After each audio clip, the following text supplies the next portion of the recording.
what we're going to talk about is overall equipment effectiveness, or OEE. And I'll use that acronym from now on. OEE is a way to measure the output of our equipment, measure how effectively our equipment runs. If we looked in the US, in the USA every year, equipment productivity typically is less than 50%. It averages less than 50%. Obviously some pieces are run much better and some run a lot worse. That's just an average. So when we plan to run our equipment, we get less than 50% output. Now how's that possible? We're going to talk about that today. We also waste a lot of money in the world of maintenance. Wasteful maintenance related practices to the tune of over $200 billion a year. Today we're not going to focus on that, we're going to focus on equipment productivity. If we looked at our definition of what is total productive maintenance, and really it's a process to maximize the productivity or the output of our equipment for its entire life. So if we want to maximize the output or productivity of the equipment, we need a way to measure the output. And overall equipment effectiveness, or OEE, is the way we can measure the output of the equipment. Overall equipment effectiveness, really, what it really talks about is how effectively does our equipment run when we plan to run it. And it is a formula, it's a percentage. And the availability of the equipment times the performance efficiency of that equipment times the rate of quality of that equipment will give us our OEE percentage. Let's take a look at what makes up availability, performance, and rate of quality. What we're really talking about is our 6 major equipment-related losses. Under availability, when we're broken down and we have a major breakdown on a piece of equipment, we lose total availability of that equipment. We also lose total availability of that equipment when we're setting it up or changing it over and adjusting. And so those first 2 categories, breakdowns and setup, are part of availability. When we drop to performance, if the equipment is just idling and it's sitting there waiting for product, waiting for raw material, or waiting for the operator, it's just sitting waiting. Or when the equipment is running but it has a lot of stoppages, we call them minor stoppages. They're things that stop the equipment for 30 seconds, 10 seconds, a minute, 2 minutes, very short time periods, but the operator intervenes and gets that equipment running again. Very frustrating for an operator. Sometimes we call these hidden losses because no one sees them but the operator. And if we were to look at a typical piece of equipment, you would find that idling and minor stoppages is normally the biggest loss that we encounter out of the 6. We also have a performance loss when we slow the equipment down. Now, why would an operator slow a piece of equipment down? Well, typically it's, I've got a quality issue. If I slow it down, the quality problem goes away. Or I've got a lot of minor stoppages. I've got jams. I've got other things going on. When I slow the equipment down, those jams, those minor stoppages start to disappear. So the operator slows the equipment down. It runs a little better, and that's good, but we're running at a slower speed. We have performance losses.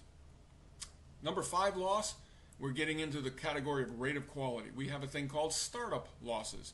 We have to start a piece of equipment up and warm it up before we get good quality. An oven, a furnace would be examples of equipment we have to run and warm up. We've got to get it up to temperature before we can get good quality. Usually those startup losses are fairly small. And the last loss is quality defects and rework. We've made scrap. And when we do that, of course, we lose the material, and that can be expensive. But we also lose the time that it took to make that product, and we've got to make it again. So when we take these 6 major losses and when we put them all together, we end up typically with a pie chart that looks like this. 39% of the time we ran good quality product. 24% of the time we had minor stoppages or jams or speed losses. 15% of the time we were broken down. 16% of the time we had setup or changeover losses. And 6% of the time we made scrap or we had startup losses. This is just a typical overall equipment effectiveness pie chart for a typical piece of equipment. Now, every piece of equipment is usually different. This is just a way to start If we were to observe a piece of equipment and collect some data, you would find out how your piece of equipment is running. But more importantly, if we look at these losses, you would start to see what are the losses, and if we can minimize or eliminate these losses, we will drive up the productivity of your equipment. So I'll probably say it many times, but OEE is really to collect data and use that data. And if we do it, and we do it quickly, we can have a huge impact on our equipment in a very short time period. How would we collect that data? Typically, we would start by just manually collecting it. A third party walks up to the equipment, talks to the operator, and then starts to collect data while the equipment is running. When it's running, that's great. We want to observe the equipment and observe the operator to see what they're doing. When the equipment stops, for whatever reason, we're going to write the time down and we're going to write why. And we will start to manually collect that data. Ultimately, we could ask the operator to do it if we can find a way for the operator to do it easily and quickly. And then ultimately, we may want to automatically collect that data. And if we automatically collect that data, we can start to look at a piece of equipment over a longer period of time. But again, even when we automatically collect the data, we've got to be able to use that data. That's the most important piece.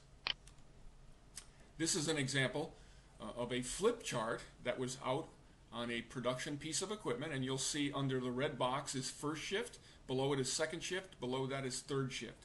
And what they've done is they've split up those shifts into 1 hour segments. Let's take a closer look at that. First shift, 6:50 to 7:50 in the morning. Their target was 450 pieces. They actually, when the operator walked over here at the end of that 1 hour, they actually made 360. They were 90 short, and the operator wrote down the reason why they were 90 short. That's the most important column we have here.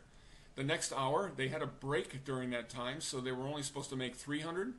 They only made 180. They were 120 short, and it was the same reason. And what they did here is they collected this data at the end of the week. Someone took the flip charts and they calculated the reason why. They calculated the numbers, and what they did is then they went after the top 3 or top 5 reasons why we did not make product.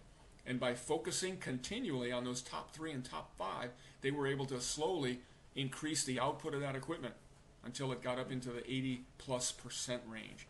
So what did they do? They collected data and they used the data. And that's really how we want to go after OEE.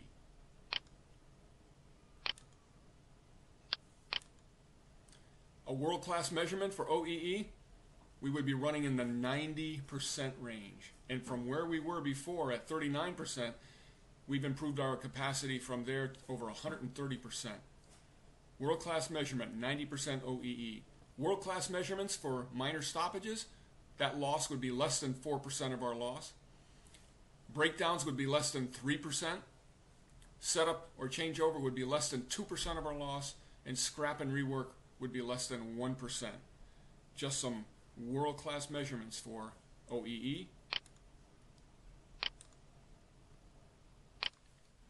What can we accomplish with OEE? Number one, we want to identify our major losses. If we do it correctly, it becomes a roadmap to find out where our losses are. So what we want to do is collect data, use the data, come up with the top 1 or top 2 or top 3 problems, go after those problems, minimize those, and we will drive up the productivity of our equipment. We can also use OEE to determine a current output. We're running at 50% or 70%, but we run into a lot of problems when we start to use OEE to just determine our output. We would much rather focus on the major losses. Collect data and focus on the losses. If you minimize those losses and eliminate those losses, you will drive up the productivity of that equipment. You will drive up the output of that equipment. And then if it's not enough, we can collect some more data. If it is enough, we can go to another critical piece of equipment.